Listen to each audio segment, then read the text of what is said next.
మనుషులు వాగ్దానాలు చేస్తారు, మర్చిపోతారు. మనుషులు వాగ్దానం చేస్తారు, మాటిస్తారు, నేను అన్నానా, నేను ఎప్పుడన్నాను అంటారు. అప్పుడు ఏదో తొందరపాట్లు అన్నాను కానీ, ఏదో మాట వరుసకు అన్నాను కానీ I really didn't mean it. నిజంగా అనలేదు, హృదయపూర్వకంగా అనలేదు, ఏదో పొరపాటున అలా ఫ్లోలో వచ్చేసింది అని కూడా కొన్నిసార్లు మనుషులు మాట ఇచ్చి మర్చిపోతారు, తప్పిపోతారు. కానీ దేవుడు అబ్రాము నీ స్వజనమును నీ తండ్రి ఇంటిని విడిచిపెట్టి నేను చూపించే దేశంనకు వెళ్ళు, నీవు లే అని చెప్పగానే అబ్రాము దేవుని మాటకు విధేయత చూపించి బయలుదేరిన తర్వాత దేవుడు అబ్రాముకు చాలా శ్రేష్టమైన వాగ్దానాలు ఇచ్చాడండి. ఇక్కడ ఒక వాగ్దానం చదువుతున్నాం. ఏంటి ఆ వాగ్దానం అంటే, నీ సంతానమునకు ఈ దేశము ఇచ్చేదను. I will bless your descendants. నీ డిసెండెన్స్, నీ యొక్క సంతానాన్ని, అంటే ముందు సంతానం ఇస్తాడనమాట దేవుడు, ఆ తర్వాత సంతానానికి ఆ దేశాన్ని ఇస్తాను అని దేవుడు ఒక శ్రేష్టమైన వాగ్దానం చేయగానే, వాగ్దానం తీసుకున్న అబ్రహాము సెలబ్రేషన్స్ మొదలు పెట్టుకోవాల. చూడండి, కొన్నిసార్లు కొన్ని ఆశీర్వాదాలు మనకు రాగానే ఇంకేం చేస్తూ ఉంటాం, దండోరా కదండి, అందరికీ చెప్పుకోవడం, అందరికీ ఫోన్లు చేసేయడం, ఆ తర్వాత సెలబ్రేషన్స్ మొదలైపోతాయి. ఇంకా కొంతమంది అయితే దురదృష్టకరమైన పరిస్థితి, దేవుడు వాగ్దానం చేసిన తర్వాత వాగ్దానం తీసుకుంటాం, మర్చిపోతాం. ఎవరైనా నాలాంటి వాళ్ళు ఈ సంవత్సరం ఏంటమ్మా మీ వాగ్దానం, ఒకసారి చూడాలక్క, బైబిల్లో ఎక్కడో పెట్టానక్క, డైరీలో ఎక్కడో ఉందక్క. కొంతమంది ఎక్కడ పెడతారో కూడా తెలియదండి. వాగ్దానాలు దేవుడి నుంచి తీసుకుంటారు కానీ ఆ వాగ్దానాన్ని మర్చిపోతూ ఉంటాం చాలాసార్లు. మరి కొంతమంది మంచి వాగ్దానం దేవుడి నుండి పొందుకున్న తర్వాత they have a doubt about the fulfilment of that promise. దేవుడు వాగ్దానం అయితే ఇచ్చారు కానీ అది నెరవేరుతుందో లేదో అనే ఒక అనుమానంతో, సందేహంతో ఉండేవారు. కానీ అబ్రాము జీవితంలో మనం నేర్చుకునే మొట్టమొదటి అంశం ఏంటంటే, దేవుని నుండి వాగ్దానం పొందుకోగానే బలిపీఠం కట్టాడు. స్తోత్రం కలుగును గాక, hallelujah. He built an altar as soon as he received a promise from God. మన జీవితంలో కూడా మనం గుర్తించాల్సింది, వాగ్దానం నెరవేరిన తర్వాత కడతానండి బలిపీఠం, అప్పుడు కాదండి కట్టాల్సింది. చాలాసార్లు మనం దేవుడు ఏదైనా కార్యం చేయనివ్వండి, దేవుడు నా పక్షంగా ఉన్నాడని రుజువు చేయనివ్వండి, దేవుడు తను నా జీవితంలో ప్రత్యక్షపరచుకొని మేలు చేయనివ్వండి, అప్పుడు మా ఊర్లో వాళ్ళందరికీ తెలిసేటట్లుగా మా బంధువులందరినీ పిలుచుకొని, సంఘమంతటిని పిలుచుకొని మరి స్తుతి కూడిక పెట్టుకుంటానండి, దేవుని కృతజ్ఞతాస్తుతులు చెల్లిస్తానని కొంతమంది ఏదో ఒక ఈవెంట్ జరిగాక దేవునికి స్తుతి చెల్లిస్తామని పోస్ట్ పోన్ చేస్తూ ఉంటామండి. కానీ ఇక్కడ అబ్రహాము జీవితంలో మనం గమనించినట్లయితే, దేవుడు వాగ్దానం ఇచ్చిన వెంటనే దేవుడిచ్చిన వాగ్దానాన్ని పరిపూర్ణంగా నమ్మాడు కాబట్టి వెంటనే దేవునికి ఒక బలిపీఠం కట్టినట్లుగా వాక్యంలో మనం గమనిస్తున్నాం. కొన్నిసార్లు మన జీవితంలో కూడా పరిస్థితులు ఎలా ఉంటాయంటే, సడన్గా మరి నిన్న గాలి తుఫాన్ వచ్చింది చూసారండి. అసలు వేసవి కాలంలో వర్షం పడ్డమే అన్ఎక్స్పెక్టెడ్, మోస్ట్ అన్ఎక్స్పెక్టెడ్. అది కూడా గాలి, ఉరుములు, మెరుపులు, హోరున పడిపోయింది వర్షం, సడన్గా పడిపోయింది. ఒక్కసారిగా వేడిగా ఉన్న వెదర్ అంతా ఏమైపోయిందంటే చల్లగా మారిపోయింది. మనందరం కొంతమంది షాక్లోకి వెళ్ళిపోయింది, ఏంటి అసలు ఈ సమ్మర్లో ఇలాంటి వర్షము ఏంటి అని. కొన్నిసార్లు జీవిత నావ మీద కూడా సడన్గా climate changes, suddenly the weather changes, సడన్గా ఒక స్టామ్ వస్తుంది, సడన్గా పరిస్థితులు మారిపోయిన తర్వాత ఇప్పుడు ఏమనిపిస్తుంది అంటే, రేపేంటి నా పరిస్థితి, ఇంకా నెక్స్ట్ 5 years నా జీవితం ఏంటి, నెక్స్ట్ ఇయర్ ఏంటి, నెక్స్ట్ మంత్ ఏంటి, నెక్స్ట్ మినిట్ ఏంటి అని కొన్నిసార్లు మన జీవితం ఒక క్రాస్ రోడ్స్లో నిలబడినట్లుగా. చూడండి, కొన్నిసార్లు మనం ట్రావెల్ చేస్తూ ఉన్నప్పుడు రూటు ఇలా వెళ్ళిపోతే వచ్చేస్తుందని చెప్పారనుకోండి, ఇలా నేరుగా వెళ్ళిపోండి వచ్చేస్తుంది అన్నారు అంటే ఇది జీపీఎస్ లేని రోజులు. ఇప్పుడు జీపీఎస్ లేడీ చక్కగా చెప్పేస్తుంది గో లెఫ్ట్ గో రైట్ అని. జీపీఎస్ లేని రోజుల్లో ఏం చేసేవారండి, ఆగి అడిగి ఎటు వెళ్ళాలి స్ట్రైట్ వెళ్ళిపోండి అన్నారు అనుకోండి, స్ట్రైట్ వెళ్తున్నారు.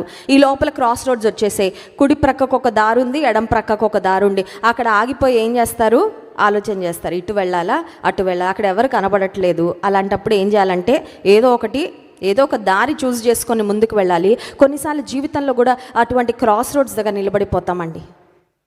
ఎటు వెళ్ళాలో తెలీదు, ఏ నిర్ణయం తీసుకోవాలో తెలీదు. అలాంటి సమయంలో you do not understand the next chapter of your life. ఈ రోజుల్లో కూడా ఇన్ఫోసిస్ అనే కంపెనీగా చాలా సాఫ్ట్వేర్ కంపెనీస్లో, ఆరకిల్లో ప్రాముఖ్యంగా కొన్ని వేల మంది యొక్క ఉద్యోగాలు ఒక్క రోజులో తీసేశారు. ఆరకిల్ అనే కంపెనీ చాలా మంచి కంపెనీ, అది చాలామంది ఎంప్లాయీస్ అందులో వర్క్ చేస్తూ ఉంటారు. సడన్గా వాళ్ళకి పింక్ స్లిప్ ఇచ్చేశారు, సడన్గా ఇంకా రేపటి నుంచి ఉద్యోగానికి రావద్దు అని చెప్పారు. అలాంటి పరిస్థితుల్లో వాళ్ళకి ఏమనిపిస్తుంది అంటే, మా పిల్లలకి మేము ఫీజు ఎలాగా కట్టాలి. ఒకవేళ అది కుటుంబంలో యజమానుడు అనుకోండి, స్త్రీ అయితే అది వేరే విషయం. ఎందుకంటే భర్త ఉద్యోగం చేస్తాడు, భర్త జీతం ఉంటుంది, సో ఒక సపోర్ట్ ఉంటుంది, పర్వాలేదు. కానీ ఒకవేళ కుటుంబంలో ఓన్లీ భర్త మాత్రమే ఉద్యోగం చేస్తూ భార్య అసలు పని చేయకుండా సడన్గా ఒక సాఫ్ట్వేర్ కంపెనీ, చాలామంది ఉద్యోగాలు తీసేస్తున్నారు. ఆఫ్కోర్స్ వేరే కంట్రీస్లో యుఎస్ యూకేలో కూడా అలాగే ఉంది. ప్రపంచం అంతటా రిసెషన్ నడుస్తూ ఉంది, చాలామంది ఉద్యోగాలు పోతూ ఉన్నాయి. అయితే మరి ప్రాముఖ్యంగా ఒకవేళ కుటుంబ యజమానుడు ఒక్కడే ఉద్యోగం చేస్తూ భార్య ఉద్యోగం చేయకుండా కట్టాల్సిన ఈఎంఐస్ చాలా ఉండి ఒకవేళ బిడ్డల యొక్క ఫీజులు కూడా కట్టుకోలేని పరిస్థితి అయితే సడన్గా ఉద్యోగం కోల్పోయిన తర్వాత ఏమనిపిస్తుంది అంటే నెక్స్ట్ మంత్ ఏంటి, next what about the next chapter. ఇప్పుడు ఇదైతే ముగిసింది, ఓకే ఈ కంపెనీలో ఇంకా లేను నేను, బట్ నెక్స్ట్ ఏంటి, ఏ ద్వారాన్ని దేవుడు తెరుస్తారు. కొన్నిసార్లు మన జీవితంలో శూన్యం కనబడుతుందండి. శూన్యం కనబడినప్పుడు ఏం చేయాలో అర్థం కాదు, నెక్స్ట్ స్టెప్ ఏంటో తెలీదు. అయితే సామెతల గ్రంథం 3వ అధ్యాయము 5వ వచనం నుండి మనం చదివినట్లయితే చూడండి, సామెతల గ్రంథం 3వ అధ్యాయము 5వ వచనం. నీ స్వబుద్ధిని ఆధారము చేసుకొనక నీ పూర్ణ హృదయముతో యెహోవా యందు నమ్మిక ఉంచుము. నీ ప్రవర్తన అంతటి యందు ఆయన అధికారమునకు ఒప్పుకొనుము. అప్పుడు ఆయన నీ త్రోవలను సరళము చేయును. అప్పుడు ఆయన నీ త్రోవలు సరళము చేయును. ఇది చదవడానికి చాలా హాయిగా అనిపిస్తుంది. దేవుడు త్రోవలు సరళం చేస్తారంట. దేవుడు మన ముందు వెళ్ళి త్రోవలు సరళం చేస్తే ఇంకా మనకి ఎదురేమీ ఉండదు, అద్భుతంగా ముందుకు వెళ్ళిపోవచ్చు. కానీ అప్పుడు అనే మాట దగ్గర ఆగి ఎప్పుడు అని ఆలోచన చేస్తే ఆ పైన 2 కండిషన్స్ ఉన్నాయి కదండి, 2 షరతులు ఉన్నాయి. మొట్టమొదటిది ఏంటంటే స్వబుద్ధిని ఆధారము చేసుకొనక పూర్ణ హృదయముతో యెహోవా యందు నమ్మిక. పూర్ణ హృదయంతో నమ్మికే కష్టం. కొంచెం ట్రస్ట్ చేయగలం కానీ పూర్తిగా ట్రస్ట్ చేయలేం. నిజానికి ఈ ప్రపంచంలో ప్రస్తుత పరిస్థితి ఎలా ఉందంటే నీ ప్రక్కనున్న మనిషినే నమ్మలేని పరిస్థితి. మొన్నెవరో ఒక పోస్ట్ చేశారు, ఏమనంటే నీ ప్రక్కనున్నవాడే నీ గోతి తవ్వుతున్నాడేమో ఒకసారి చూసుకో అని. అది చదివితే అమ్మో అనిపించింది. నిజమేనండి, కొంతమంది నీ ప్రక్కనే ఉంటారు, నీతో చాలా మంచిగా మాట్లాడతారు, నీతో చాలా ప్రేమగా ఉంటారు, నీకు చాలా వెల్ విషర్స్గా నమ్మిస్తారు. కానీ వెనకాల ఏం చేస్తూ ఉంటారంటే నీ గోయి తవ్వుతూ ఉంటారు. వాళ్ళు ఒక ప్లానింగ్లో ఉంటారన్నమాట. ఆ ప్లానింగ్ గురించి నీకు చిన్న డౌట్ కూడా రాదు. అలాంటి భయంకరమైన నమ్మక ద్రోహులు బ్రతుకుతున్న ప్రపంచంలో మనుషులు ఎవరు నమ్మదగిన వారు లేరు. అటువంటి ప్రపంచంలో మనం బ్రతుకుతూ ఉంటే దేవుని వాక్యం చెప్తుంది అటువంటి మనుషులను నమ్మమని చెప్పడం లేదు. ఏమని చెప్తుందంటే నీ పూర్ణ హృదయముతో దేవుని యందు నమ్మిక ఉంచు. స్తోత్రం కలుగును గాక. హల్లెలూయా. ఎంతైనా నమ్మదగినవాడండి ఆయన, ఎంతైనా నమ్మదగినవాడు. పూర్ణ హృదయంతో విత్ ఆల్ యువర్ హార్ట్ నువ్వు నమ్మచ్చు, దేవుని గుడ్డిగా నమ్మచ్చు, పిచ్చిగా నమ్మచ్చు.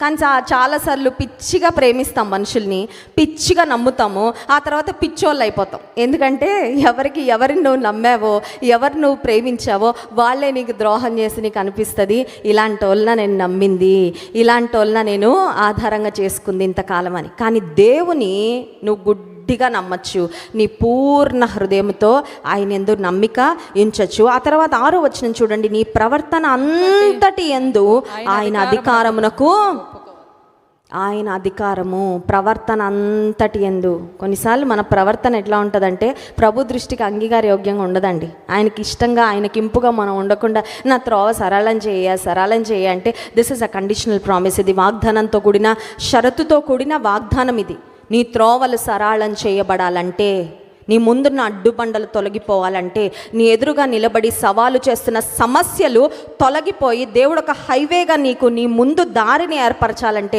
మనం చేయాల్సింది ఒకటే. మొట్టమొదటిది పూర్ణ హృదయంతో స్వబుద్ధి ఆధారం చేసుకోడు. స్వబుద్ధిని ఆధారం చేసుకుంటే ఈ మైండ్ అంటది అదంటది ఇదంటది, ఈ మైండ్ పిచ్చెక్కిపోద్ది కొన్నిసార్లు. అర్థమవుతుందండి? మన మనసుతో if you keep on thinking about options, if you keep on thinking for solutions, ఏం చేయాలి, ఇది చేయాలా, అది చేయాలా, అక్కడికి వెళ్ళాలా, ఇక్కడికి వెళ్ళాలా అని కొన్నిసార్లు మన స్వబుద్ధిని ఆధారం చేసుకుంటే ఈ స్వబుద్ధి మనల్ని పరిపూర్ణంగా దేవుని మీద ఆధారపడనివ్వదు. కానీ స్వబుద్ధిని ఆధారం చేసుకోకుండా పూర్ణ హృదయంతో యెహోవా యందు నమ్మిక ఉంచితే మన ప్రవర్తన అంతటి యందు ఆయన అధికారానికి నువ్వు చేయమంటే చేస్తానయ్యా, నీకేది ఇష్టమో అదే చేస్తా, కష్టమైనా కూడా నీ మాటకు విధేయత చూపిస్తా, నీ వాక్యానుసారంగా నా జీవితాన్ని మలుచుకుంటాని ప్రభువుకు సంపూర్ణంగా అప్పగించుకున్నప్పుడు ఆయన మన త్రోవలు సరళము చేసే దేవుడు. ఒకవేళ ఈ ఉదయకాల సమయంలో నీ ఫ్యూచర్ గురించి నీకు చాలా ప్రశ్నలు ఉన్నాయేమో, నా భవిష్యత్తు ఎలా ఉంటుంది, నా భవిష్యత్తు ఎలా ఉండబోతుంది, ఒక దైవజనుడు ఏమంటారంటే, I can trust my future into God's hands because he is the author. నా జీవితాన్ని రాశాడు కదండి. మన జీవిత దినములన్నీ ఆయన గ్రంథంలో లిఖితం. ఆయనకు తెలుసు మన లైఫ్ లాస్ట్ చాప్టర్ కూడా ఆయనకి, he knows the last chapter of our life. ఒకవేళ అది ఇప్పటి నుంచి ఒక 50 సంవత్సరాలు అయి ఉండొచ్చు, లేకపోతే ఇక్కడ నుంచి ఒక 25 సంవత్సరాలు, 30 సంవత్సరాలు, 40 సంవత్సరాలు. నీ లైఫ్ స్పాన్ ఎంతో నీకు తెలీదు, మన లైఫ్ స్పాన్ మనకు తెలియదు. కానీ మన జీవితంలో ఆఖరు చాప్టర్ కూడా దేవునికి తెలుసు, ఎందుకంటే ఆయన రచించాడు కాబట్టి. ఆయన మన సృష్టికర్త, ఆయన మన నిర్మాణకుడు, ఆయన మన పరమ కుమ్మరి, ఆయన మనల్ని నడిపిస్తున్న దేవుడు, ఆయన జీవం ఇచ్చాడు కాబట్టి మనం బ్రతుకుతున్నాం. కాబట్టి నీ భవిష్యత్తును గురించి ఒకవేళ నీ మనసులో ఆందోళన ఉంటే, నీ మనసులో ప్రశ్నలు ఉంటే, అభద్రతా భావం ఉంటే, ప్రభు చేతికి సంపూర్ణంగా అప్పగించుకొని నువ్వు నిశ్చింతగా ఉండి బలిపీఠము కట్టాలా. లైఫ్ అంతా సెటిల్ అయ్యా కడతాను అనుకోవద్దు. కొంతమంది దీనికోసం వెయిట్ చేస్తుంటారు. బాప్తీసం తీసుకున్నావు నాయన, ఎవరైనా నా దగ్గరికి వచ్చి అక్క ప్రార్థన చేయండి అక్క అని మరి అడిగితే నేను ఒక ప్రశ్న అడుగుతా, తమ్ముడు బాప్టిజం తీసుకున్నావా, చెల్లెమ్మ బాప్టిజం తీసుకున్నావా? కొంతమంది చెప్తా ఉంటారు ఇంకా లేదక్క. ఎందుకు తీసుకోలేదు? జాబ్ వచ్చాక తీసుకుందాం అనుకుంటున్నాను. కొంతమంది పెళ్లి టైంలో తీసుకుందాం అనుకో, అప్పటిదాకా వేసే వేషాలన్నీ వేసేసి అప్పుడు ఇంకా పెళ్లి టైంలో కుదురుబాటు వస్తుంది కదా, అప్పుడు తీసుకుంటానులే, ఇంకా అప్పుడు కొంచెం స్థిరంగా ఉందామని డిసైడ్ అవుతారేమో బహుశా. అలా కొంతమంది కూడా బాప్తిస్మం అనేది, ప్రభుత్వ సహవాసం అనేది అలా పోస్ట్ పోన్ చేస్తూ ఉంటారు కదండి, అలా డిలే చేస్తూ ఉంటారు. నీ జీవితంలో నువ్వు చేయాల్సింది ఒకటే, నీవున్న స్థలములో, నీవున్న స్థితిలో అబ్రహాములాగా దేవుడు వాగ్దానం ఇచ్చిన వెంటనే అబ్రహాం ఏం చేశాడండి, అక్కడ బలిపీఠము కట్టాడు. He did not stop, he did not wait, he did not postpone. చాలాసార్లు మనం ఆత్మీయ విషయాలు మాత్రం పోస్ట్ పోన్ చేస్తామండి, అవును కదా? ఆత్మ సంబంధమైన విషయాలు మాత్రమే పోస్ట్ పోన్. ప్రార్థన చేయాలని చాలా ఉంటుంది, ఉండదని నేను చెప్పట్లా. మందిరానికి వచ్చే ప్రతి ఒక్కరికి ఉంటుంది, ఎక్కువ ప్రార్థన చేయాలి, ఎక్కువ వాక్యాన్ని ధ్యానించాలి, ఎక్కువ దేవునితో సహవాసం చేయాలి. కానీ అపవాదం ఏమంటాడు తెలిసి, తొందరే ఉంది, ఇప్పుడేనా, ఇప్పుడే చూడు, ఇప్పుడే నీ తలుపు బెల్ కొట్టారు ఎవరో, ఇప్పుడే టీవీలో బ్రేకింగ్ న్యూస్ వస్తుంది, ఇప్పుడే నీ సెల్ ఫోన్ రింగ్ అవుతుంది, ఇప్పుడే స్టవ్ మీద పాలు ఉన్నాయి, ఇప్పుడే మీ హస్బెండ్ ఇంకా ఆఫీస్ కాసేపట్లో వెళ్ళిపోతారు, ఇప్పుడే చేయాల్సిన పనులు చాలా ఉన్నాయి. కాబట్టి దేవునితో సహవాసం తర్వాత చేద్దులే అని అపవాది కొన్నిసార్లు ఏం చేస్తూ ఉంటాడంటే, మనలో ప్రోక్రాస్టినేషన్ అంటే వాయిదాలు వేసే మనసు. అది కూడా మెయిన్ ఏ విషయంలో వస్తూ ఉంటుందంటే ఆత్మీయ జీవితము విషయంలోనే. ఆ ట్రాప్లో పడడానికి వీల్లేదండి. అపవాది వద్దనంట, నాట్ నవ్ అంటాడంట. ఏమంటాడంట? ఇప్పుడు కాదంటాడంట. మనకి వద్దు అనగానే మనకు పట్టుదల వచ్చేసి ప్రార్థన చేసేస్తాం. కానీ అపవాది ఏం మనసు క్రియేట్ చేస్తాడంటే, ఇప్పుడు కాదులే అంటే మనం అనుకుంటే ఇప్పుడు కాదులే, తర్వాత చేసుకోవచ్చులే, తర్వాత మంచి టైము దొరికినప్పుడు, పరిస్థితులన్నీ సెట్ అయినప్పుడు, అన్నీ అనుకూలంగా ఉన్నప్పుడు, సమస్యలన్నీ తీరిపోయిన తర్వాత అప్పుడు కడదాం దేవునికి బలిపీఠం అని అబ్రహాం అనుకోలేదు. కానీ దేవుడు వాగ్దానం ఇచ్చిన వెంటనే, ఇంకా వాగ్దానం యొక్క నెరవేర్పు చూడక మునుపే, దేవుని యొక్క ఆశీర్వాదాలు ఇంకా తన జీవితంలో ప్రారంభించబడక మునుపే అబ్రహాము బలిపీఠము కట్టాడు. రెండవదిగా మనం చూసినట్లయితే 12వ అధ్యాయం 8వ వచనంలో కూడా చూస్తాము బలిపీఠం కట్టినట్లు. చూడండి, అక్కడ నుండి అతడు బయలుదేరి బేతేలుకు తూర్పుననున్న కొండకు చేరి పడమటనున్న బేతేలునకును తూర్పుననున్న హాయికి మధ్యన గుడారము వేసి అక్కడ యెహోవాకు బలిపీఠము కట్టి యెహోవా నామమున ప్రార్థన చేసి. ఒకసారి స్తోత్రం చెప్దామండి. హల్లెలూయా. లైఫ్ అంతా సెటిల్ అయ్యి అంత బాగున్న తర్వాత వెంటనే కాసేపు రిలాక్స్ అవుదాం అనుకోలా. హీ వాజ్ ఆల్వేస్ ట్రావెలింగ్ కదండి, యాత్రికులు పరదేశులుగా ఉన్నారు. ఇప్పుడు అబ్రాము శారయి ఇద్దరు కూడా బయలుదేరి దేవుడు చూపించే దేశం వైపుగా ప్రయాణం చేస్తూ ఉన్నారు. ఇప్పుడు ప్రయాణంలో ఎంత అలసట ఉంటుంది, ఎంత టైర్సమ్గా ఉంటాయండి, జర్నీస్ చాలా కష్టంగా ఉంటాయి. అంత ప్రయాణం చేసి వెళ్ళగానే, ఒక నూతనమైన ప్రదేశానికి వెళ్ళగానే, గుడారం వేయగానే అబ్రామ్ చేసిన ఫస్ట్ పని ఏంటంటే, నేను దేవునితో మాట్లాడాలి, నేను ఒక బలిపీఠం కట్టాలి. ఒకసారి స్తోత్రం చెప్దాం. Hallelujah. There is every time is a good time to pray. Every time is a good time to have fellowship with God. Every time is a good time to praise God. దేవుని స్తుతించడానికి, ప్రార్థన చేయడానికి, దేవునితో సహవాసం చేయడానికి అన్ని సమయాలు మంచి సమయాలు. ఒక్కసారి స్తోత్రం చెప్దామండి. హల్లెలూయా. ముహూర్తం కొరకు వెయిట్ చేయాల్సిన అవసరము దేవుని బిడ్డలకు ముహూర్తాలు ఉన్నాయండి? లేవు. ఆయన అన్నీ మంచిగానే చేశాడు. అన్ని సమయాలు మంచి సమయాలే. మరి ఆత్మీయ తండ్రి గారు, ఆత్మీయ తల్లి గారు షారోన్ షకీనా గ్లోరీ గారు, మా వదిన మ్యారేజ్ సెటిల్ అయినప్పుడు ఆ పెళ్ళి ఏ రోజు చేశారంటే అమావాస్య రోజు చేశారంట. ఏ రోజు అండి? అప్పటికి నేను రాలేదులేండి, అందుకని అని చెప్తున్నా. అమావాస్య రోజు. అంత మాత్రమే కాదు, ఇద్దరు బ్రదర్స్, మరి కాలేబ్ అన్నకి ఒక ట్విన్ బ్రదర్ ఉన్నారు, జాషువా అన్న. ఇద్దరు కూడా సేవలోనే ఉన్నారు, ఇద్దరు సేవకులు. ఇద్దరికి ఒకే రోజు పెళ్లి పెట్టారు. చాలామంది వారి దగ్గరకు వచ్చి, యేసుపాదం అంకుల్ వాళ్ళ దగ్గరకు వచ్చి చెప్పారంట, అయ్యగారు ఇద్దరికి ఒకసారి చేయకూడదండి పెళ్ళి. ఇద్దరికి ఒకసారి చేస్తే కొంతమందికి మూఢనమ్మకాలు ఉంటాయి కదా, ఒకళ్ళు బాగుంటారు, ఒకళ్ళు బాగారు, ఒకళ్ళకి పిల్లలు ఉంటే ఇంకొకళ్ళకి పిల్లలు ఉండరంట, అందుకని వేరు వేరు రోజులు చేయండి. ఇంకొంతమంది వచ్చి ఇచ్చిన సలహా ఏంటంటే అమావాస్య రోజు చేయడం మంచిది కాదు, కానీ దేవుని నామ మహిమ కొరకు దైవజనులు ఇద్దరు, మరి అక్కడ హైదరాబాద్లో ఉన్న యేసుపాదం అంకుల్ కుటుంబం, ఇక్కడ ఆత్మీయ తండ్రి గారు, ఆత్మీయ తల్లి గారు కుటుంబం అంతా ప్రార్థన చేసి, అదే రోజు ప్రార్థన చేస్తే దేవుడు ఆ రోజని నడిపించారు కాబట్టి అదే రోజు పెడతామని పెట్టినప్పుడు ఆ కుటుంబం బాగున్నారు, ఈ కుటుంబం బాగున్నారు. స్తోత్రం కలుగును గాక. హల్లెలూయా. వారిని దేవుడు ఆశీర్వదించాడు, వీరిని ఆశీర్వదించాడు. వారికి సంతానం ఇచ్చాడు, వీరికి సంతానము ఇచ్చాడు. దేవుడు రుజువు చేశాడు ఏమనంటే, ఆయన తోడుగా ఉంటే ఏ కీడు మన దగ్గరికి రాదు. స్తోత్రం కలుగును గాక. హల్లెలూయా. ఇప్పుడు అబ్రాహాం ఏం చేస్తున్నాడంటే, ఒక నూతన ప్రాంతానికి వెళ్ళి ప్రయాణం చేసుకొని వెళ్ళాడు. చాలా అలసి సొలిసి ఉంటాడు. గుడారం వేయగానే కాసేపు గుడారంలో ఫ్యాన్ ఆన్ చేసుకొని పడుకోవచ్చండి. గుడారంలో ఏసీ ఫెసిలిటీ ఉండదులేండి కదా, కూలరో ఫ్యానో పెట్టుకోవడానికి కూడా అవకాశం ఉండదు. He can rest for a while. Instead he chose to build an alter. ఒక బలిపీఠం కట్టాలని అబ్రాము తీర్మానం తీసుకున్నాడు. ఆదికాండం 13వ అధ్యాయము 3-4 వచనాలు కూడా ఒకసారి చదువుదాం చూడండి. అబ్రాము అతడు ప్రయాణము చేయుచు దక్షిణము నుండి బేతేలు వరకు అనగా బేతేలుకును హాయికి మధ్య తన గుడారము మొదట ఉండిన స్థలము వరకు వెళ్ళి తాను మొదట బలిపీఠము కట్టిన చోట చేరెను. అక్కడ అబ్రాము యెహోవా నామమున ప్రార్థన చేసెను. ఒక్కసారి స్తోత్రం చెప్దాం. హల్లెలూయా. ఇంతకు ముందు ఎక్కడ బలిపీఠం కట్టాడు అక్కడికే వెళ్ళాడంట. అక్కడ వెళ్ళగానే పాత జ్ఞాపకాలు ఏవో ఆలోచించుకోవట్లా. Again he prayed. అబ్రహాము సమయమనక, సందర్భమనక, సమయమనక, అసమయమనక, he looked for opportunities to pray. బలిపీఠం కట్టడానికి, దేవునితో సహవాసం చేయడానికి, ప్రార్థన చేయడానికి అబ్రహాం వెతుక్కున్నాడండి అవకాశాల కోసం. చాలాసార్లు మనం ప్రార్థన చేయకుండా ఉండడానికి వెతుక్కుంటూ ఉంటాం కదా, ప్రార్థన ఎస్కేప్ అవ్వడానికి కారణాలు వెతుకుంటా ఉంటాం. ఈరోజు ఈ పని వచ్చిందండి, ఈరోజు పలానా బంధువులు వచ్చారండి, ఈరోజు కొంచెం అనారోగ్యంగా ఉందండి, ఈరోజు మోకరించాలంటే మోకాళ్ళు కొంచెం సహకరించట్లేదండి అని చాలాసార్లు మన కారణాలు వెతుక్కొని ప్రార్థన స్కిప్ చేస్తూ ఉంటాం. కానీ అబ్రహాము ప్రతి అవకాశాన్ని సద్వినియోగపరుచుకున్నాడు ప్రార్థన చేయడానికి. బలిపీఠము కట్టిన చోటుకి వెళ్ళి యెహోవా నామమున ప్రార్థన చేశాడు. ఇంతకీ అప్పటికి అబ్రహాం పరిస్థితి ఏంటి? Was his life unsettled? చాలా కష్టంలో ఉన్నాడా? అప్పులు ఊబులో కూరుకుపోయినాడా? ఇబ్బందుల్లో ఉన్నాడంటే 2వ వచనం చూడండి. అబ్రాము వెండి బంగారము పశువులు కలిగి బహుధనవంతుడై ఉండెను. బహుధనవంతుడంటే వెరీ రిచ్. అంటే ఒక మాటలో చెప్పాలంటే లైఫ్ ఈజ్ సెటిల్డ్. అంతేనా? ప్రయాసపడతామండి, బాగా కష్టపడతాం. దేనికోసం? ఒక స్టెబిలిటీ రావడం కోసం.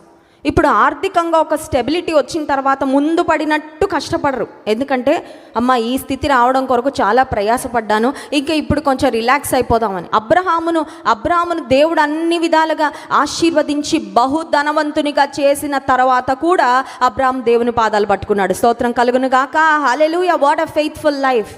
ఎంత అద్భుతమైన ప్రార్థన జీవితము. దేవుని పట్ల ఎంత నమ్మకత్వాన్ని అబ్రహాము కనపరిచాడు. కానీ ఈ జీవితంలో కూడా చాలా ఆర్థిక సమస్యల గుండా వెళ్ళి ఒకవేళ దేవుడు పరిస్థితులన్నీ చక్కబెట్టి కుదుట పరిచేశాడేమో, బహుశా లైఫ్ సెటిల్ చేశాడేమో. Do not let physical prosperity stop you from following the Lord. భౌతికపరమైన ఆశీర్వాదాలు నిన్ను దేవునికి దూరము చెయ్యనివ్వకు. ఒకవేళ భౌతిక ఆశీర్వాదాలు, ఆర్థిక దీవెనలు, దేవుడు మనకిచ్చే అభివృద్ధి మనల్ని దేవుని నుండి దూరపరుస్తుందంటే అది శాపమే కానీ అది దీవెన ఎంత మాత్రం కూడా కాదు.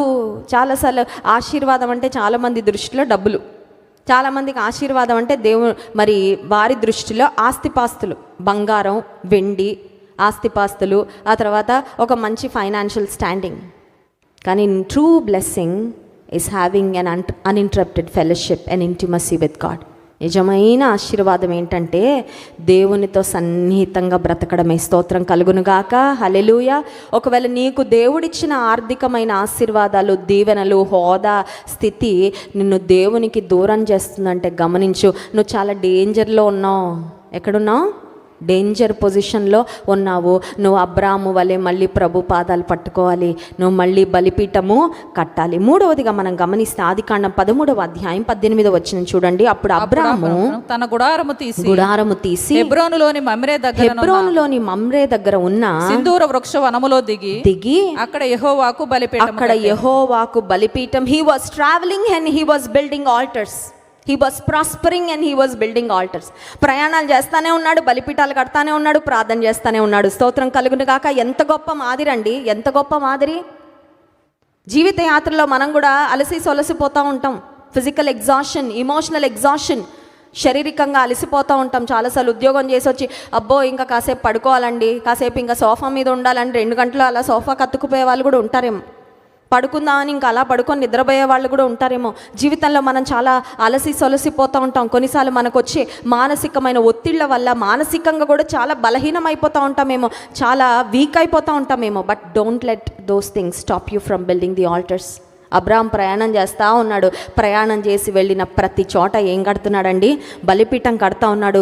దేవునితో సహవాసం చేస్తూనే ఉన్నాడు. అబ్రాము జీవితంలో బలిపీఠం కట్టడం అనేది ఆయన జీవిత విధానం అయిపోయింది, ఆయన జీవితంలో ఒక భాగం అయిపోయింది. స్తోత్రం కలుగునుగాక. ఆయన పిలిచాడు, ఆయనతోనే సహవాసం నేను చేస్తాను. మనందరం కూడా పిలువబడ్డామండి. You know that we all are called out. మనందరం కూడా పిలువబడ్డాం. మనందరం ప్రభు ఎంపికలో ఉన్నాము. ప్రభు మనల్ని ఎన్నిక చేసుకున్నాడు. ప్రభు మనల్ని మొదట ప్రేమించాడు. ఆయన మనల్ని పిలుచుకున్నాడు. ఎప్పుడు మర్చిపోకూడదు ఆ పిలుపు అనేది ఓన్లీ మాలాంటి ఫుల్ టైం పరిచర్లో ఉన్న వాళ్ళు మాత్రమే కాదు, సేవ చేసే వాళ్ళని మాత్రమే ప్రభు పిలుచుకున్నాడని అనుకోవడానికి వీల్లేదు. కానీ రక్షణ పొందిన ప్రతి ఒక్కరిని దేవుడు పిలిచాడు. ఆయన మనల్ని ఎక్కడి నుంచి పిలిచాడంటే చీకటి నుండి ఆశ్చర్యకరమైన తన వెలుగులోనికి పిలిచిన వాని గుణాతిశయములను ప్రచురము చేయు నిమిత్తము. దేవుడు చీకటిలో నుండి బయటకు పిలిచాడు, ఆయన గుణాతిశయాలను ప్రచురం చేయడానికి పిలిచాడు. ఆయన చేత పిలువబడ్డామని ఎప్పుడు కూడా మనం మర్చిపోవడానికి వీలు. పెండ్లి పిలుపు వస్తుందండి. గొప్ప పెళ్ళి ఏదైనా జరుగుతుంది అనుకోండి ఊర్లో, పెళ్లి కార్డు వస్తేనే గ్రేట్ కదా. పిలిచారండి, అవసరమైతే కార్డు కూడా చూపిస్తారు కదా. ఇదిగోండి మాకు పెళ్లి పిలుపు వచ్చిందండి, మాకు ఇన్విటేషన్ వచ్చిందండి, మేము వెళ్తున్నామండి. ఎంత ప్రిపేర్ అయిపోతామో. నన్ను దేవుడు పిలిచాడండి. స్తోత్రం కలుగును గాక. We are called out of darkness. చీకటిలో నుండి మనల్ని పిలిచాడు, శాపంలో నుండి మనల్ని పిలిచాడు, అంధకారంలో నుండి మనల్ని పిలిచాడు, బంధకంలో నుండి మనల్ని పిలిచాడు, లోకంలో నుండి పిలిచాడు. ఇప్పుడు పిలిచి మనల్ని ఏం చేశాడంటే ప్రత్యేకపరిచాడు. You are special, you are chosen. నేను మిమ్మల్ని ఎన్నుకున్నా, నేను మిమ్మల్ని ప్రత్యేకపరచా, నా పరిశుద్ధ జనముగా మిమ్మల్ని చూస్తున్నా, నా సొత్తుగా మిమ్మల్ని. ఉదయకాల సభలో దేవుడు ఏం చెప్తున్నారంటే మనతో, మీరు నా ఆస్తి అని చెప్తున్నాడు. ఒక్కసారి స్తోత్రం చెప్దామండి. నువ్వు అనుకుంటావు నా ఆస్తి ఏంటి అని ఏడుస్తున్నావు కదా. దేవుడు అంటున్నాడు నువ్వు నా ఆస్తి, యు ఆర్ మై పొసెషన్. ఇంకంతకన్నా ఏం కావాలండి? కొన్నిసార్లు మనుషులు విలువ లేకుండా మాట్లాడినప్పుడు, విలువ ఇవ్వకుండా ప్రవర్తించినప్పుడు చాలా బాధ అనిపిస్తుంది. ఏంటి ఇంత ప్రేమించాను, ఇంత చూసుకున్నానే, నేను ఇప్పుడు విలువ లేకుండా. దేవుడు అంటున్నాడు నీవు నా సొత్తు, నీవు నా సంపాద్య, నా స్వకీయ సంపాద్యం. You are my possession. నేను నిన్ను ఎలా చూస్తున్నానంటే, ఎలా చూస్తున్నాడు ప్రభు? ఎవరు మనల్ని ఎలా చూసినా చూడకపోయినా ప్రభు ఎలా చూస్తున్నాడంటే ఆయన స్వకీయ సంపాద్యంగా చూస్తున్నాడు, ఆయన సొత్తుగా మనలను చూస్తున్నాడు, ఆయన ఒక ఆస్తిగా మనలను చూస్తున్నాడు. He is looking at you as his very own inheritance. ఆయన స్వాస్థ్యంగా దేవుడు నిన్ను చూస్తున్నాడు. రెండవది, అబ్రాము తన జీవితంలో అన్ని సమయాలలో అన్ని పరిస్థితుల్లో బలిపీఠాలు కడుతూనే వచ్చాడు. మూడవ అంశం ఏంటంటే, ఈ బలిపీఠం దేనికి సాదృశ్యంగా ఉంది అని ఆలోచన చేస్తే దేవునితో అబ్రాముకున్న సాన్నిహిత్యము, ఇంటిమసీ. చూడండి, ఒకవేళ ఎవరైనా చాలా మంచి వ్యక్తి ఉన్నాడు, చాలా గొప్ప స్థితిలో ఉన్న వ్యక్తి ఉన్నాడు, చాలా దయగలిగిన వ్యక్తి ఉన్నారు, మీకు తారసపడ్డారు, వాళ్ళతో పరిచయం ఏర్పడింది. ఇప్పుడు ఆ వ్యక్తి యొక్క మంచితనాన్ని గొప్పతనాన్ని గురించి తెలుసుకున్న తర్వాత ఏం ఆశ కలుగుతుందంటే వారికి దగ్గరగా ఉంటే బాగుండు అనిపిస్తుంది. అవునా కదా? మంచివారిని ఎవరు దూరం చేసుకోవాలనుకోరు. మంచివారిని దూరం చేసుకుంటే వాళ్ళ దురదృష్టం అది, ఇంకా అంతకు మించి వాళ్ళు తెలివి తక్కువతనం. ఇప్పుడు ఈ ప్రపంచమంతటిని సృష్టించిన, ఈ ప్రపంచంలో ఉన్న వారందరికన్నా మంచివాడైన దేవుడు మనకి దగ్గరగా ఉండాలని కోరుకుంటే మనకు మాత్రం ఆయన విలువ అర్థం కావట్లేదు.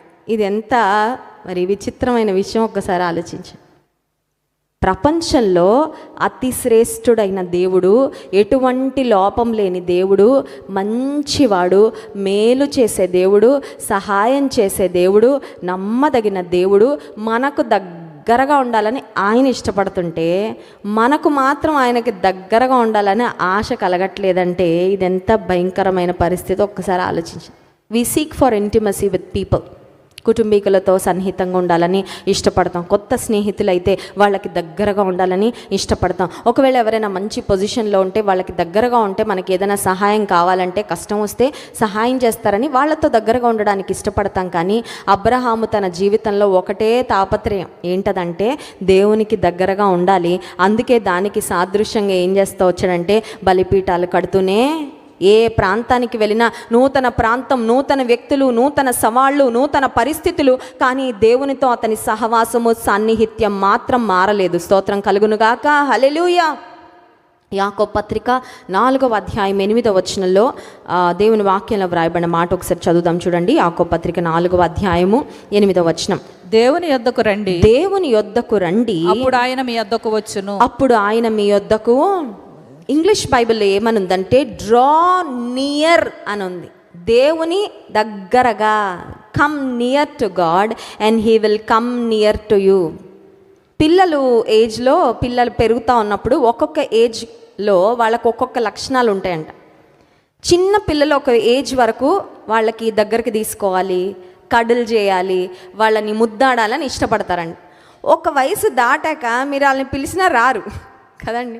వాళ్ళని కొంచెం ఏమైనా కడ్డులు చేస్తున్నా వాళ్ళు ఏమంటే ఉండు మమ్మీ అని వెళ్ళిపోతూ ఉంటారు. ఎందుకంటే ఒక ఏజ్ దాటిన తర్వాత వాళ్ళకి వాళ్ళ పర్సనాలిటీ ట్రైట్స్, వాళ్ళ ఆలోచన విధానం అవన్నీ మారిపోతూ ఉంటాయి, ఎదుగుదల. ఇప్పుడు దేవుడు అంటున్నారు, మీరెప్పుడు నాకు దగ్గరగా ఉండాలని. కొంతమంది కష్టంలో దగ్గరగా ఉంటారు, కష్టం తీరిపోగానే ఇండిపెండెంట్ అయిపోతారు. ఏమి ఇండిపెండెంట్ ఫ్రమ్ గాడ్ కదండి. ఇంకా నాకు అంత డిపెండెన్సీ ఏం లేదులే నాయన, కష్టం తీర్చేసావు కదా, ప్రార్థనకు జవాబు ఇచ్చేసావు కదా, ఇంకా నీ మీద అంతగా డిపెండ్ అవ్వాల్సిన అవసరము లేదు. కానీ దేవుడు అంటున్నాడు, నీవు నాకు ఎప్పుడు దగ్గరగానే ఉండాలి. స్తోత్రం కలుగును గాక, హల్లెలూయా. ఈ శుక్రవారం ఉపవాస ప్రార్థనకు వచ్చిన మనము సమస్యలతో వచ్చాం, అవసరతలతో వచ్చాం, ప్రార్థన మనవులు ఉన్నాయి. దేవునికి మన ప్రార్థనలన్నీ వినాలని, మన ప్రార్థనలకు జవాబులు ఇవ్వాలని ఆయన ఆశ. కానీ వాటన్నిటికన్నా ఎక్కువగా దేవుడు ఏం కోరుకుంటున్నాడంటే మనం ఆయనకి దగ్గరగా, that we must be close to God. దేవునికి దగ్గరగా సన్నిహితంగా ఉండాలని దేవుడు ఆశపడుతున్నాడు. అబ్రహాము జీవితంలో అంతగా ఆశీర్వదించబడడానికి కారణం ఏంటంటే అబ్రహామ్స్ ఇంటిమసీ విత్ గాడ్. అబ్రహాముకు దేవునితో ఉన్న సాన్నిహిత్యమే. ఒకసారి స్తోత్రం చెప్దామండి. ఆత్మీయంగా ఒక పొజిషన్కి వెళ్ళిపోయాడు అబ్రహాము. ఆర్థికంగా లేదంటే భౌతికంగా కూడా హీ వాస్ ఇమ్మెన్స్లీ బ్లెస్డ్. ఆత్మీయంగా అంతగా ఆశీర్వదించబడ్డాడు అబ్రాము. విశ్వాసులకు తండ్రి అయిపోయాడు, విశ్వాసుల వీరుల జాబితాలో చేర్చబడ్డాడు. అన్ని విధాలుగా కూడా అబ్రాము ఇంతగా ఆశీర్వదించబడ్డాడంటే దానికి కారణం ఒకటే. This is the secret, his intimacy with God. దేవునితో అబ్రాముకున్న, దేవునితో మనం ఎంత దగ్గరగా ఉంటాం ఎవరికైనా కనబడుతుందండి చెప్పండి? It is personal, it is private కదా.